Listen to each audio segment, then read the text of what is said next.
Gente boa, estamos aqui para mais uma vez comentar algo a respeito das candidaturas a prefeito da cidade do Recife. Eu não gosto desse negócio não, mas o povo diz que eu tenho que dizer. Caso você goste desse vídeo e dos outros que a gente já comentou, você aperta lá em curtir. Se você quiser comentar, comenta algo. Se você achar que alguém deveria ver esse ou algum dos outros vídeos, você compartilha diretamente para aquela pessoa, ou compartilha se você achar que outras pessoas que estão entre seus amigos deveriam ver, né? As pessoas às vezes dizem que eu devo dizer isso porque isso vai trazer mais pessoas para verem o vídeo e eu vou ficar mais estimulado em fazer mais porque mais pessoas estão vendo. É engano. Se tiver uma pessoa interessada em ver, eu vou fazer. Se fizer 10 mil vai ser a mesma coisa. Não tenho muita preocupação quanto a isso, né? Todo o meu interesse é poder compartilhar um pouco do que eu penso e talvez auxiliar você a formar sua opinião a respeito de quem é a melhor ou a menos ruim opção para a cidade do Recife. Hoje eu queria falar um pouquinho com vocês sobre pesquisa eleitoral. Primeira coisa que a gente tem que levar em conta é que só pode ser divulgado, só pode ser comentado pesquisas que tenham registro no Tribunal Regional Eleitoral. Ou seja, qualquer pesquisa que não esteja registrada no Tribunal Regional Eleitoral pode acarretar uma multa de até 50 mil reais para quem esteja divulgando a pesquisa. Então a gente vai estar comentando a pesquisa do Datafolha, as 3 últimas pesquisas que foram divulgadas pelo Instituto Datafolha, todas elas registradas no Tribunal Regional Eleitoral. Até porque uma das estratégias dos candidatos é fazer pesquisas falsas para estimular as pessoas, dar a falsa sensação de que eles estão ganhando a eleição e assim de alguma forma levar aqueles eleitores que pensam que ganhar o voto é só votar naquele que vai ser eleito, né? Tem muita gente que diz, eu não vou perder meu voto não, vou votar em fulano porque Beltrano já está perdido. E isso acaba muitas vezes sendo fruto de pesquisas mentirosas. Isso acontece muito em cidades de menor porte. As pessoas chegam lá, vou votar em João porque a pesquisa está divulgando aí que ele já vai ganhar a eleição. Aí não vota na Maria, mesmo achando que a Maria é melhor do que o João. Por isso a gente tem que ter essa cautela. Outra coisa é que eleitoralmente a gente tem basicamente 2 pesquisas. A pesquisa qualitativa e a pesquisa quantitativa.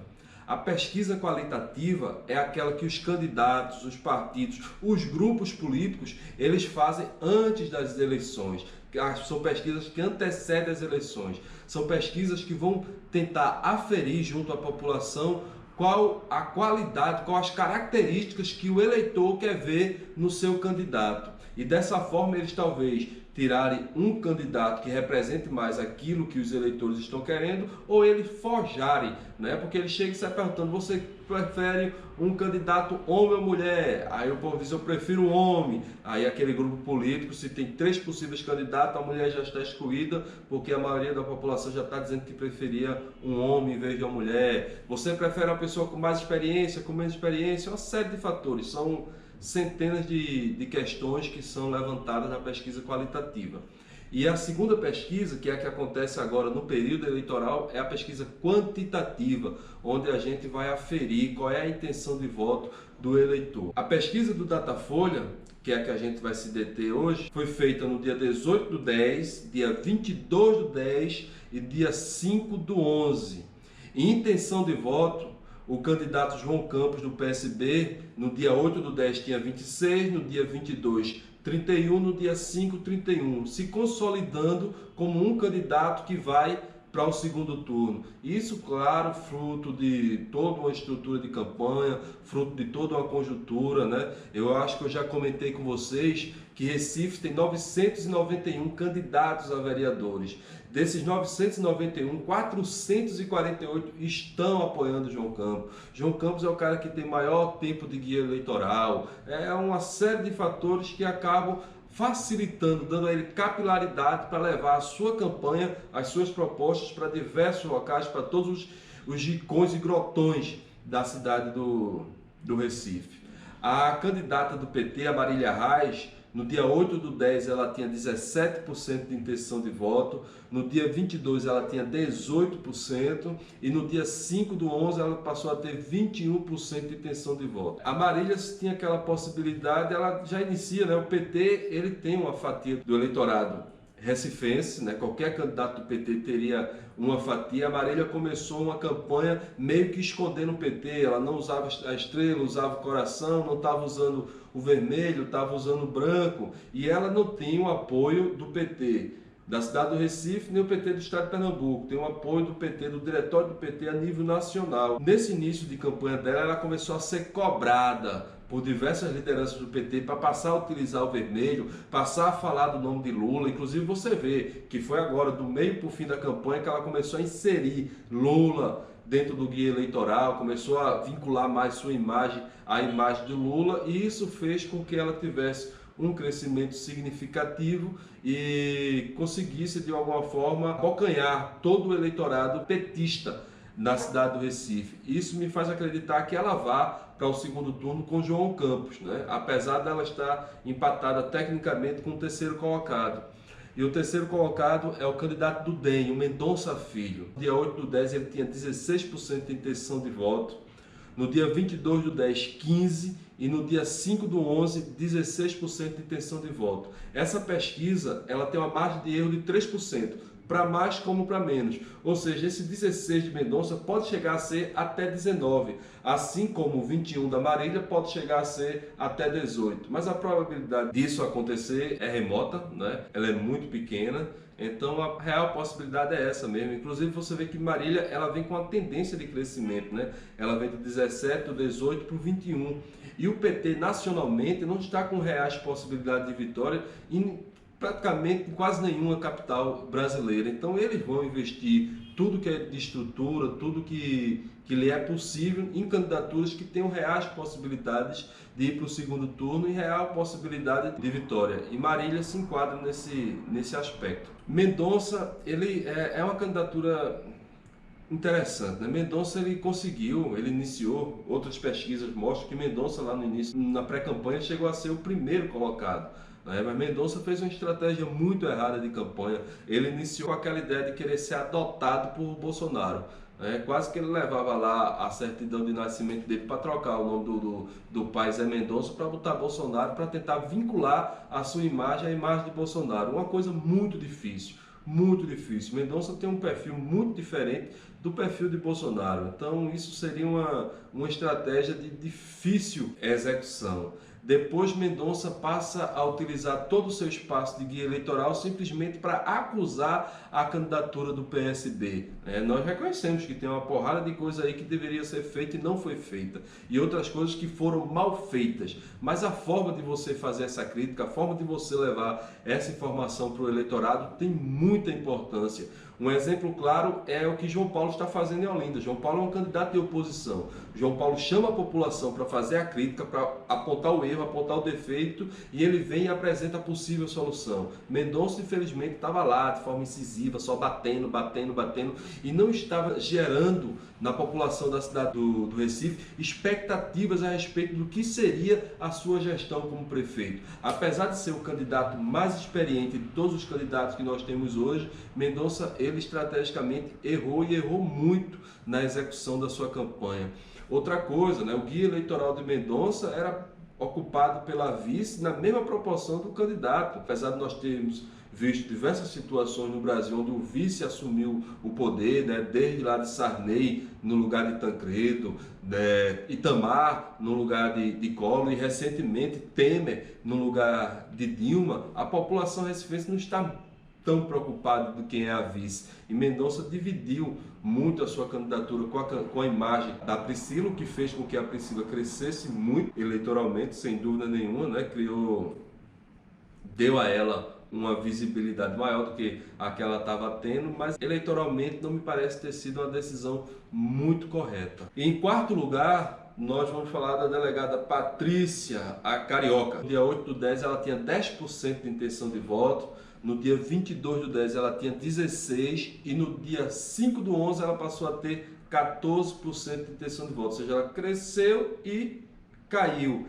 Essa pesquisa do dia 22/10 ela aconteceu logo após, 2 dias após a delegada ter tido divulgadas suas publicações no Twitter, onde ela chamava Recife de Recifres, comparando a cidade com uma doença venérea, aonde ela, ao chegar em Recife, dizia que estava parecendo que estava num parque de horrores, dizendo que a maioria da população só se encontra viva porque seria crime matá-las. Quando ela fala a respeito da cidade dela, Rio de Janeiro, sempre tratando como uma cidade maravilhosa, estou indo na cidade maravilhosa, até que enfim cheguei na cidade maravilhosa. Então, essa do dia 16 foi muito em cima, não conseguiu repercutir o fato dessas colocações da delegada, mas a pesquisa que veio logo em seguida, você vê a pesquisa do dia 5, ela já começa a ter uma queda. O percentual da população que diz que vai votar branco e nulo é de 12%, e que não sabe é de 3%, ou seja, ainda tem 3% da população que não definiu quem será o seu candidato para prefeito. E se a gente pensar para vereador, então tem um percentual muito maior, na casa dos seus 30% para 40% da população. Rejeição, isso aqui é uma coisa bem interessante que eu queria ver com vocês, ó. Mendonça, no dia 8/10, ele tinha 32% de rejeição, no dia 22 passou a 28% e no dia 5/11 ele manteve os seus mesmos 32% de rejeição. Mendonça é um cara que tem características de direita, então tem um percentual da população que sempre vai manter uma rejeição a esse aspecto ideológico que ele defende. João Campos, 30% de rejeição no dia 8/10, 34% no dia 22/10 e 34% no dia 5/11. Assim como Mendonça, João Campos apresenta uma proposta mais progressista e automaticamente vai ter a rejeição da fatia da população que se sente mais à direita. Assim como Marília, né? Marília tinha uma rejeição menor no dia 8/10, ela tinha 15% de rejeição, no dia 22 ela tinha 22% de rejeição e no dia 5 passou a 26% de rejeição. Essa rejeição também às vezes está muito vinculada à possibilidade de vitória da pessoa, ao nível de conhecimento da pessoa, porque muitas vezes o eleitor ele diz: eu não posso rejeitar Beltrano porque eu não conheço Beltrano. Então, quando a campanha vai desenvolvendo, o eleitor passa a ter conhecimento a respeito daquele candidato, ele pode construir a sua rejeição. E isso foi o que aconteceu com a delegada Patrícia. A delegada Patrícia começou a campanha na cidade do Recife no dia 8/10 com apenas 13% de rejeição. No dia 22/10 ela foi para 15% de rejeição, uma rejeição mínima, o que fazia dela uma candidata com enorme potenciais de vitória. Mas no dia 5/11, essa rejeição dela saiu de 15% para 35%, um crescimento de quase 170% de rejeição. E isso novamente fruto das publicações dela que foram reveladas para a cidade do Recife, ou seja, o cidadão recifense não estava rejeitando a carioca porque não tinha conhecimento a respeito do que ela pensava sobre a cidade. A partir do momento que a gente toma conhecimento que ela trata Recife da forma que ela trata, que ela vê Recife da forma que ela vê, a população começa a rejeitá-la. E isso se deve muito ao guia eleitoral, principalmente dos candidatos da oposição, né? São candidatos que inclusive eu não estou citando aqui, que o percentual que eles apareceram com intenção de voto é mínima, é ínfima, então não me parece interessante gastar tempo com isso. Mas o coronel Alberto Feitosa, né, o próprio Mendonça, todos criticando a postura dela, o Carlos Lima, né, são todos candidatos de oposição que criticaram muito e levaram para a população conhecimento a respeito disso que a delegada falou.